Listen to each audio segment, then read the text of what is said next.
Live report!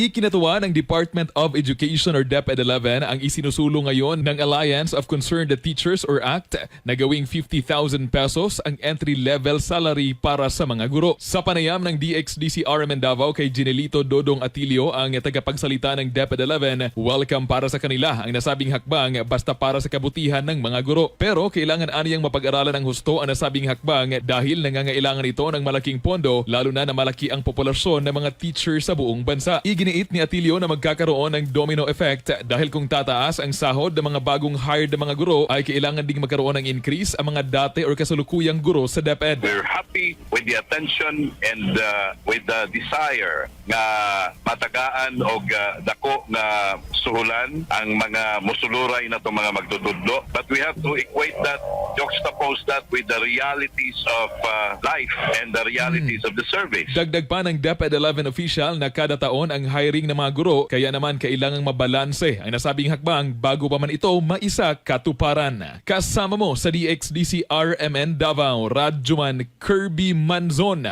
Tatak RMN. RMN Network News.